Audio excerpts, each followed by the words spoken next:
Assalamualaikum warahmatullahi wabarakatuh.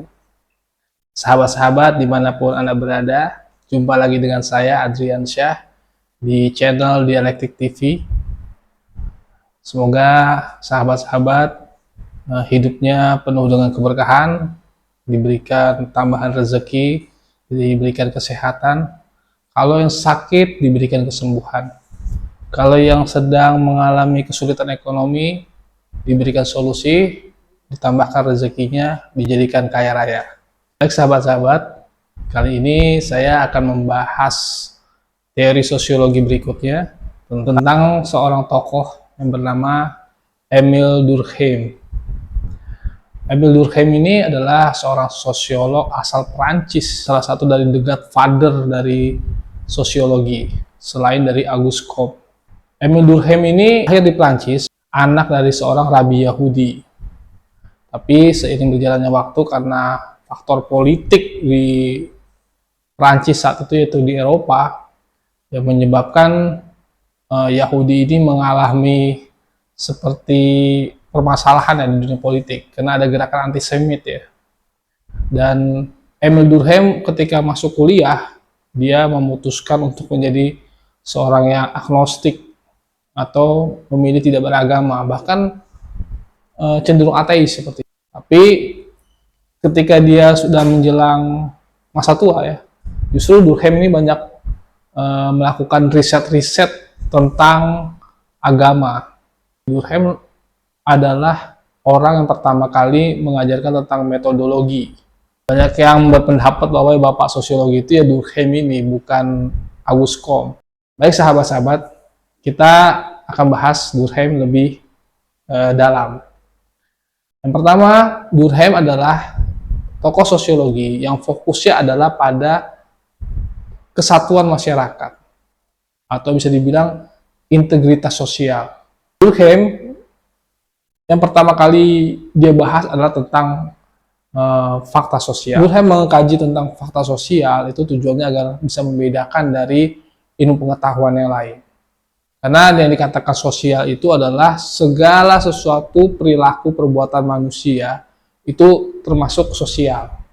Seperti tidur, makan, minum, jalan-jalan, dia bekerja, lalu dia beraktivitas, itu adalah sosial. Atau tidak dibedakan kajiannya, akan tumpang tindih dengan yang namanya psikologi, bisa tumpang tindih dengan biologi. Akhirnya Durkheim memunculkan teori fakta sosial. Apa sih itu fakta sosial?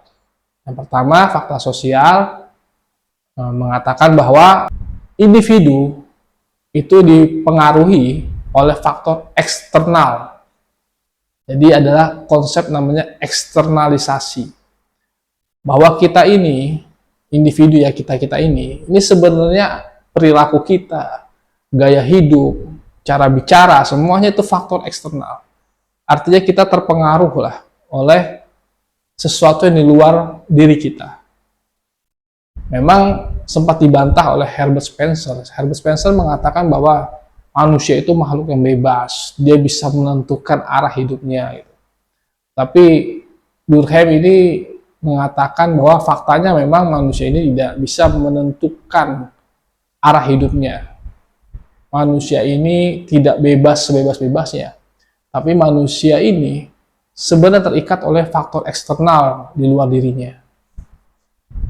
Contohnya seperti apa? Contohnya ketika seorang anak ya, dia lahir, lalu sama orang tuanya dimandikan sampai dia balita ya, diajarkan apa itu mandi, apa itu makan ya, bagaimana caranya makan, lalu bagaimana cara mandi, kalau tidak mandi nanti begini, kalau kurang makan nanti begini, dan caranya makan begini.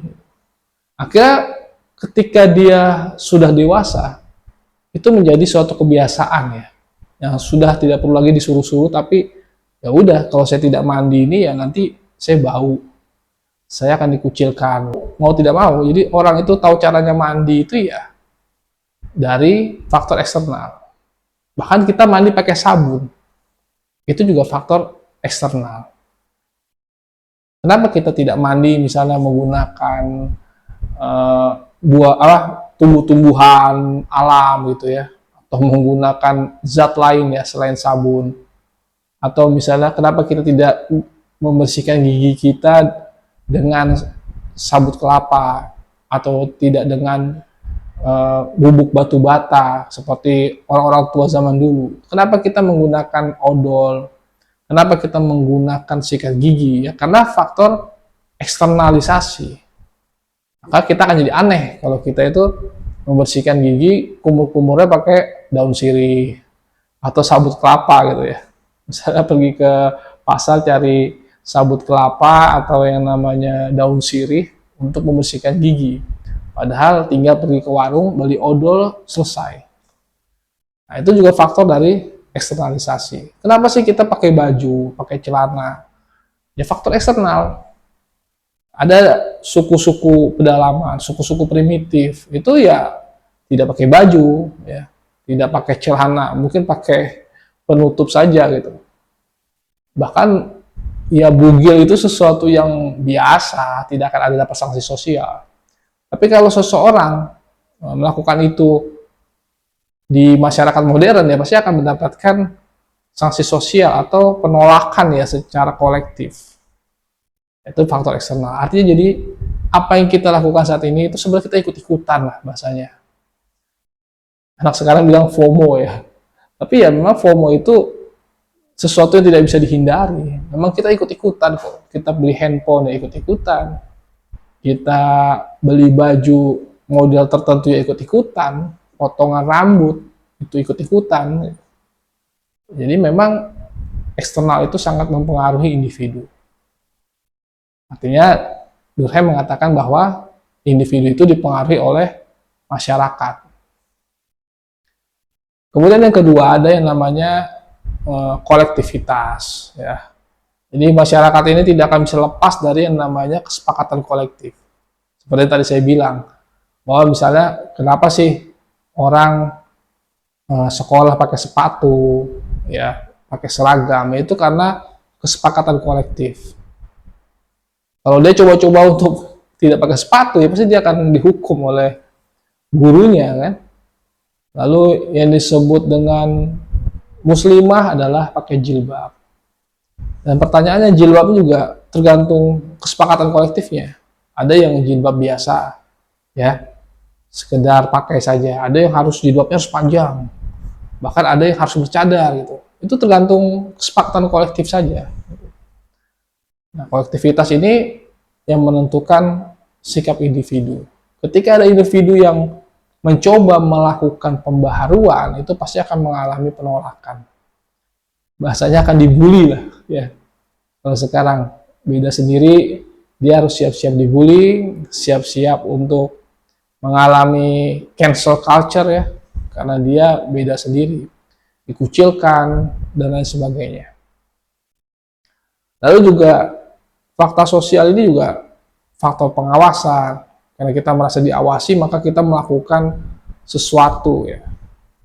Lalu juga yang terakhir karena faktor paksaan. Nah, jadi struktur politik ya, organisasi politik itu untuk memaksa seseorang agar sesuai dengan kepentingan kolektif. Jadi dibuatlah undang-undang segala macam peraturan daerah, itu kan sebenarnya faktor yang memaksa ya, sehingga kalau seseorang itu berani melanggar peraturan itu akan mendapatkan sanksi dari struktur politik.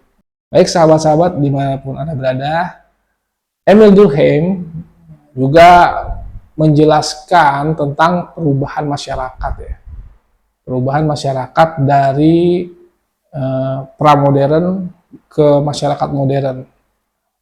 Masyarakat pramodern ya, itu adalah masyarakat yang solidaritasnya disebut solidaritas mekanik. Jadi mereka masih berbagi nilai yang sama, berbagi budaya yang sama, peralatan-peralatan kerjanya itu masih sederhana. Gitu. Masih sederhana, jadi bukan alat-alat yang kompleks ya. Nah ini dikatakan sebagai masyarakat pramodern atau masyarakat seperti misalnya Badui, suku-suku primitif, ya itu mereka ya berburu semua, ya bercocok tanam bercocok tanam semua, meramu ya meramu semua, gitu.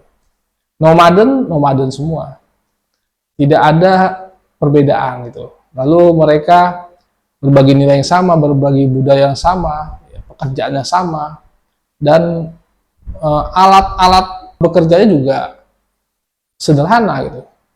Jadi ya entah panah, entah tombak, ya itu seragam saja, tidak ada perbedaan.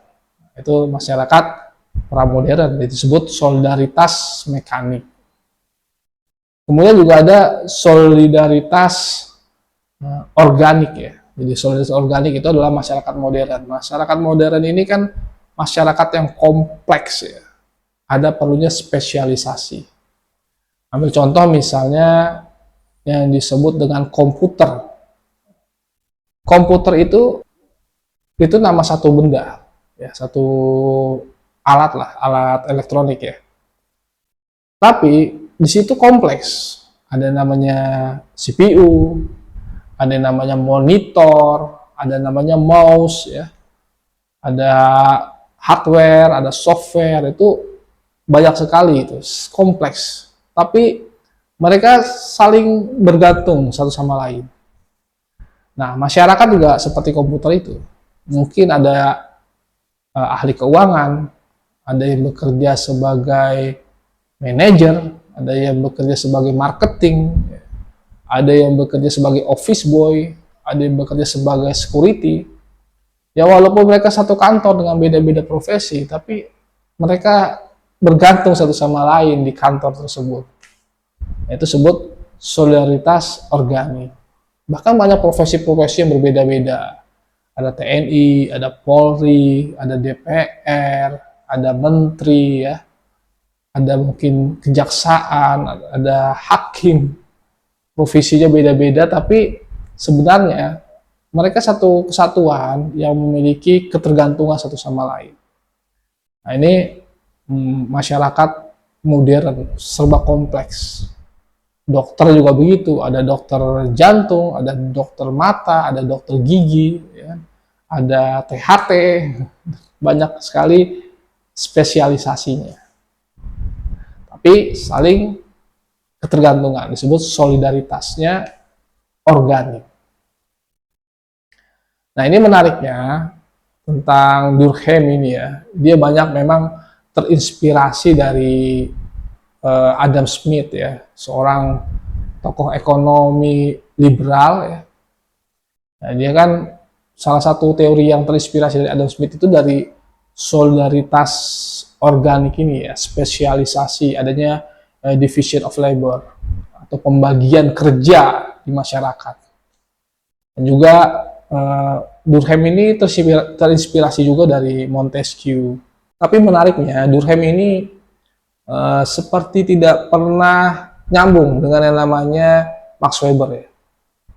Walaupun dia ini sebagai seorang tokoh sosiologi juga yang besar pada saat itu, tapi dua tokoh ini tidak pernah terlihat saling mengutip.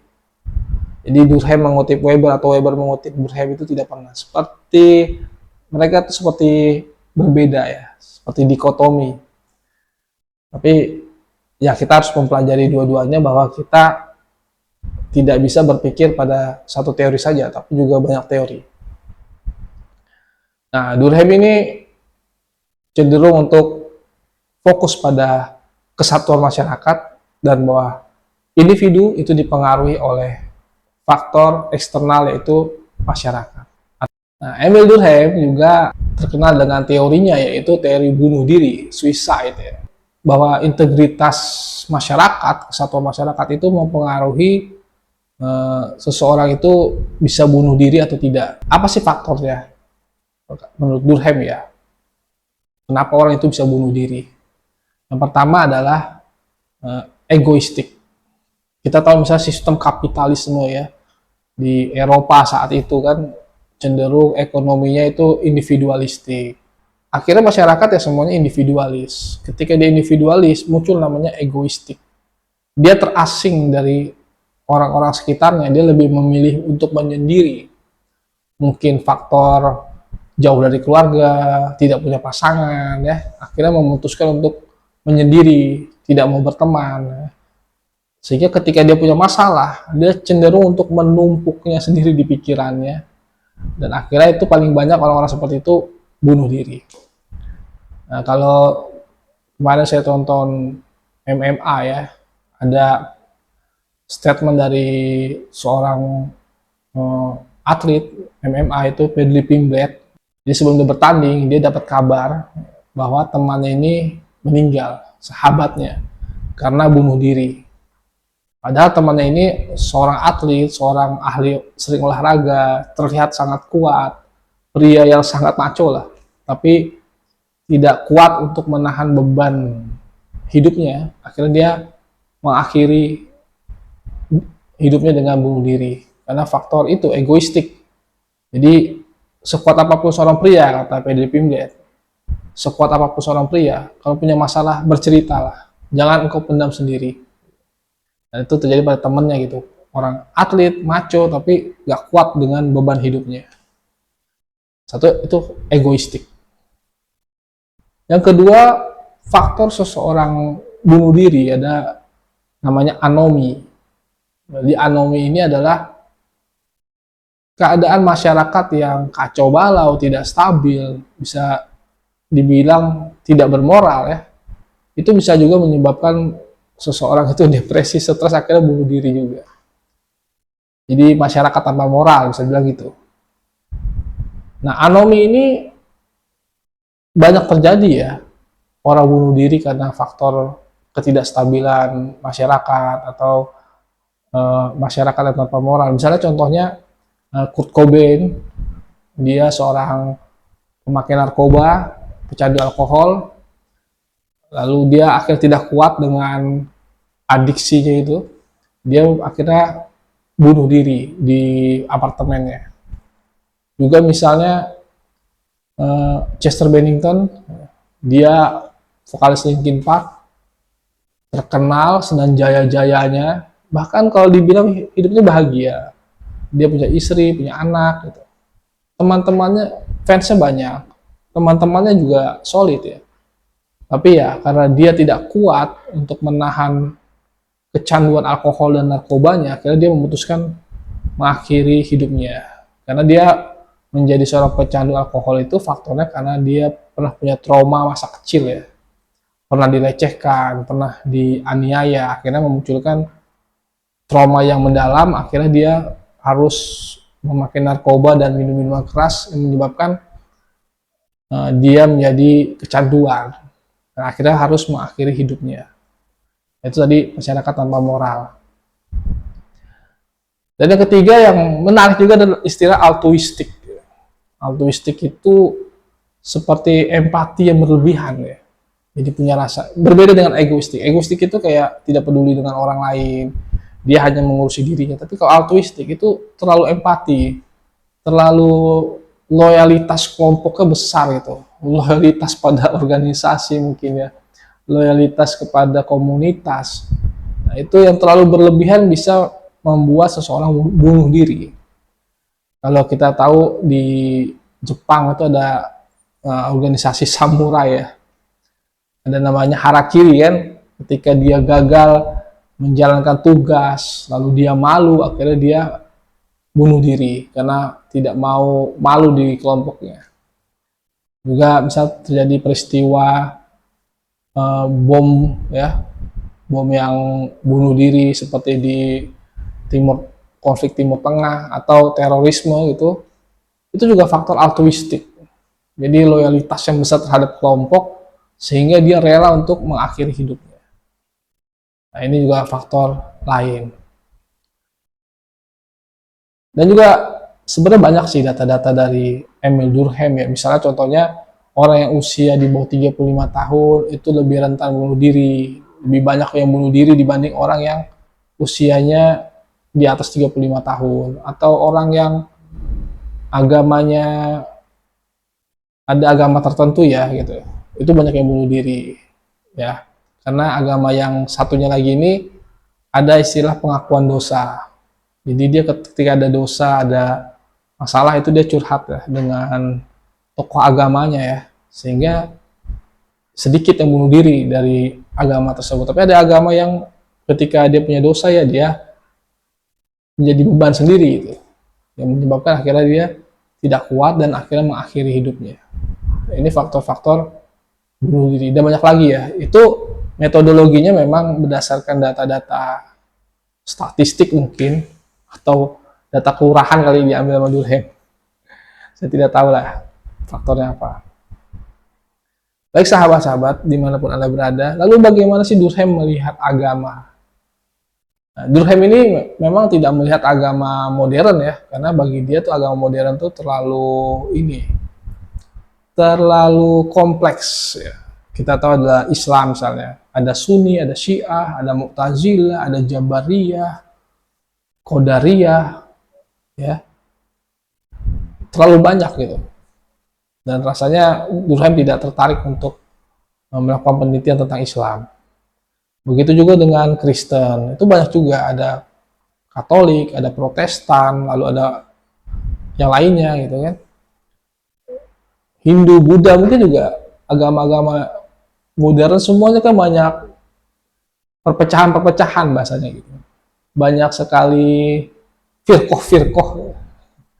Nah, Durkheim lebih tertarik untuk melihat agama-agama primitif ya, agama-agama lokal yang mereka tidak terlalu banyak perbedaan, tidak terlalu banyak firqoh-firqoh ya. Mereka lebih kohesif ya masanya, lebih kohesif, lebih menyatu gitu solidaritasnya. Nah, Durkheim melihat agama itu dari orang-orang primitif ini, bahwa agama itu adalah ketika individu-individu ya mendekatkan diri pada sesuatu yang sakral, lalu dia membentuk komunitas-komunitas. Artinya bisa dibilang agama itu ya menurut sosiologis itu bukan keyakinan tapi suatu komunitas ya.